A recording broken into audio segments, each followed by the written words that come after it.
What's up, everybody? Welcome to From the Archive, the series in which I'm going to go through my personal stash, an archive of books, whether it's wargame related or not, and pick one and share it with you all, like talk about it, things of that nature.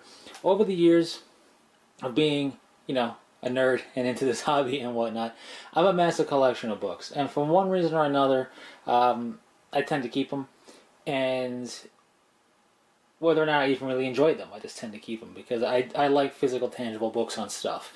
And a lot of these books, pretty much all these books you're looking at here in one way or another, has helped shape my personal tastes, thoughts, and ideas when it comes to collecting miniatures in this wargaming hobby, maybe as direct inspiration or just something in the back of my mind.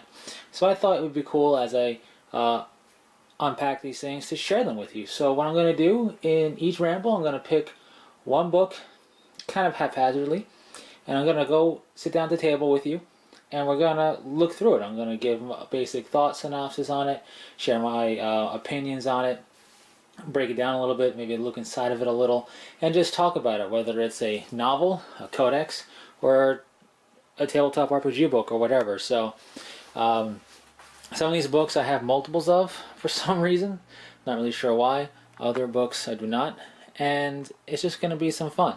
I thought it'd be cool to kind of get some insight, perhaps, and share my thoughts on stuff that I have in my small little personal collection here, and for you all to share your thoughts as well on what I'm looking at when it comes to the book in question. What you have? Do you have the same book? What are your thoughts on it? And things like that. So this should be a lot of fun. So what I'm going to do now is I'm going to grab one of these books, and I'll meet you at the table.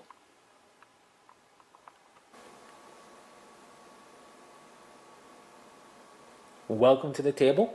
This is From the Archive, and we are looking at Codex Blood Angels. This is what I was talking about when I talked about the Dark Angel mini decks, the Dark Angels mini codex. And this one, unfortunately, has got some damage to it from transport, which is a shame. But anyways, I've owned this book for years. I like collecting codices. It's one of the things I've always done. It's not cost effective, it makes no sense, it takes up space, but I just like doing it. And this is the mini codex for Blood Angels. It does the same exact thing that the Dark Angels Codex is. So if you saw that from the Archive Ramble, this is the Blood Angels version. Same setup. Cool old pictures. Look at the old Rhino, look at the old Baal Predator there. Do we have, the old Death Company guys? It's old, and it's an old setup. This is, again, another book that some Blood Angel players look back on fondly. And this would be the last codex that the Blood Angels had for a long time. Physical book.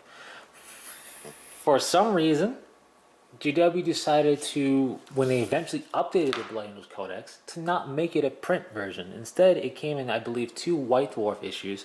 And then, after that, it did go up for free as a PDF. I believe on their website. I believe it was a free PDF. To download, basically, part 1 and part 2 together. And have it. I have it on my computer still somewhere. But yeah, the Blood Angels, a pretty big major faction in 40k, a pretty popular army in 40k, had for a decent period of time, nothing super crazy, but it had for a solid period of time a PDF codex only after this book. And then eventually it got a codex. I don't know what their logic was on that. They lost a physical codex, but the Sisters of Battle still had theirs at this time. It's weird. And the Dark Eldar it wasn't an updated book, but they still had a physical book at that time. So I think there was a bit of backlash there, and they never did that again for the Blood Angels. But yeah, this would be the last physical book they had for a period of time.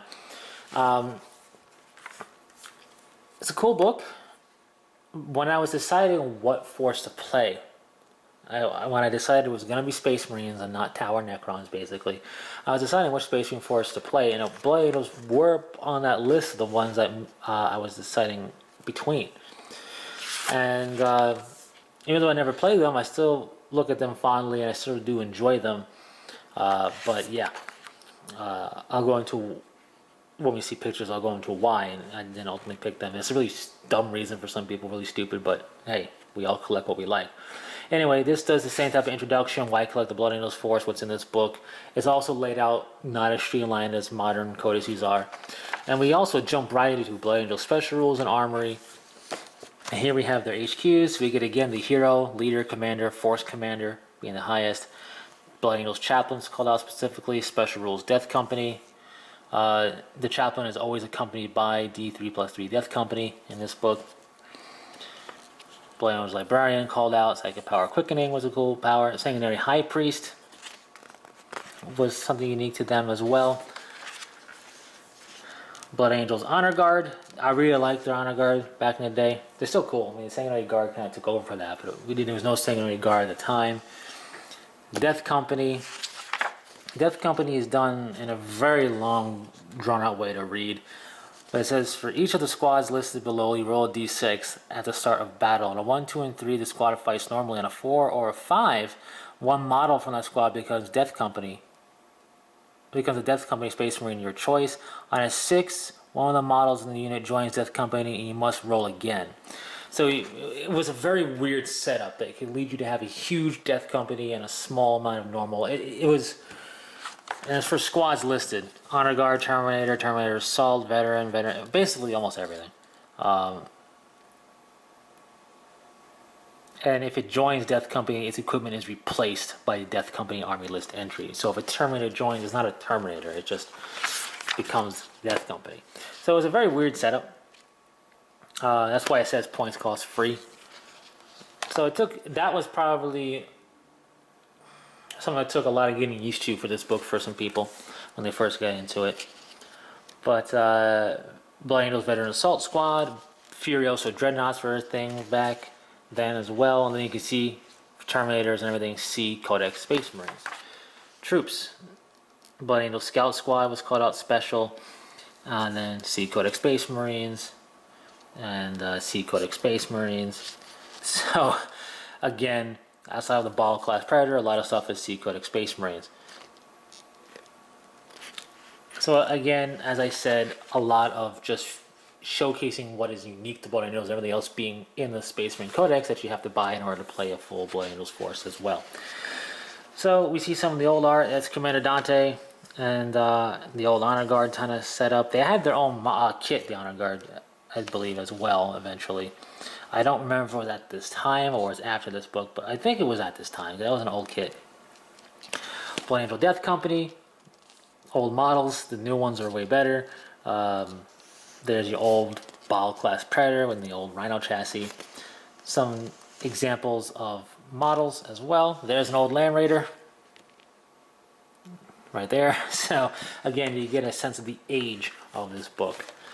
And how to paint Blood Angels. Like I said in the Dark Angel book, they did this back in the day, and though it's not a step-by-step process, it is just cool to see, and then they show you examples of the model range that you would have and what paints you would need.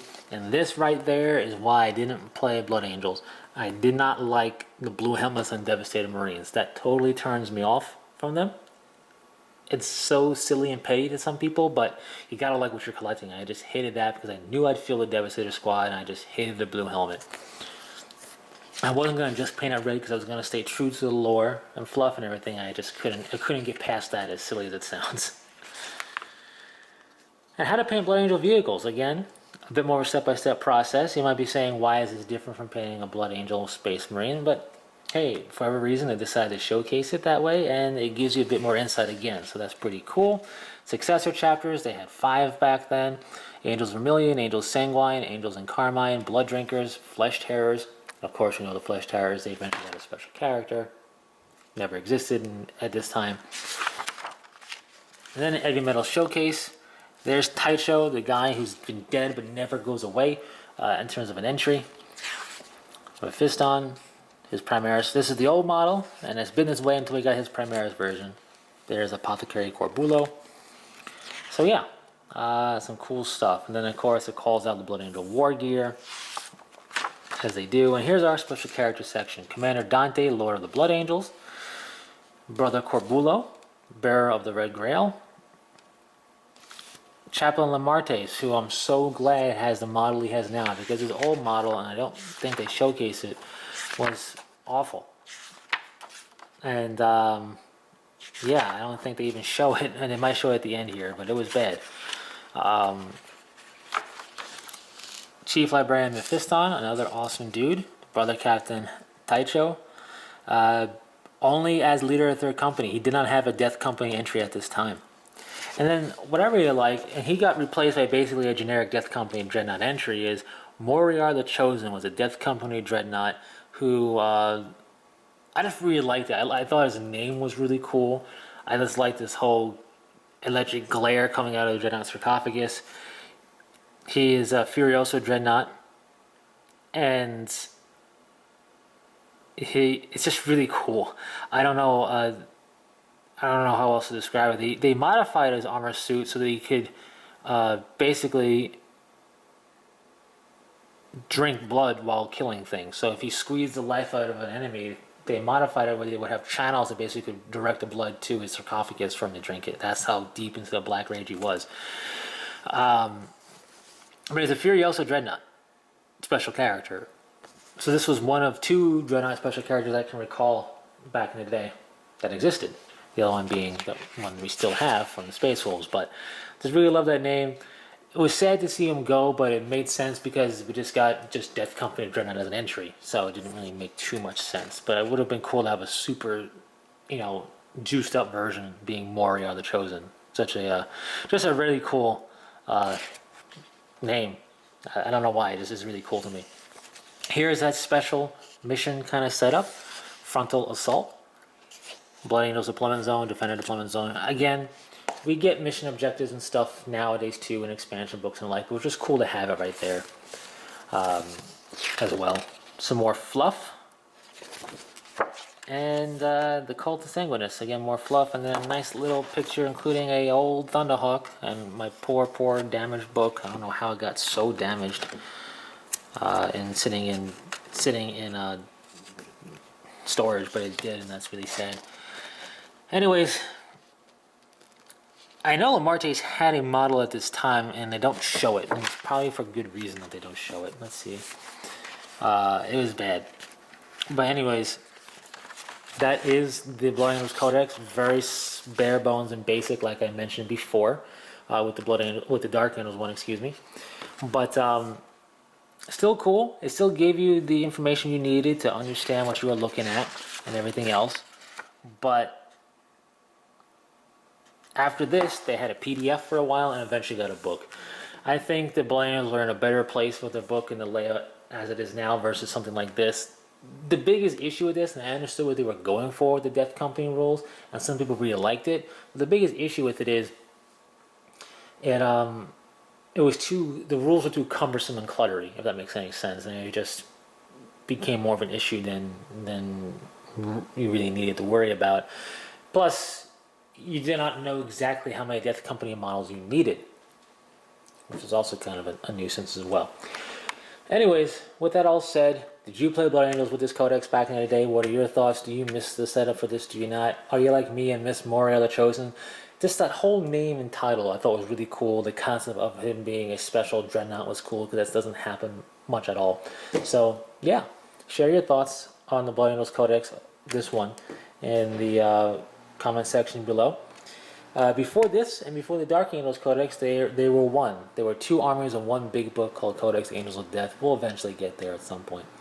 Anyways, share your thoughts. Thanks for sticking through this, and until next time, take it easy.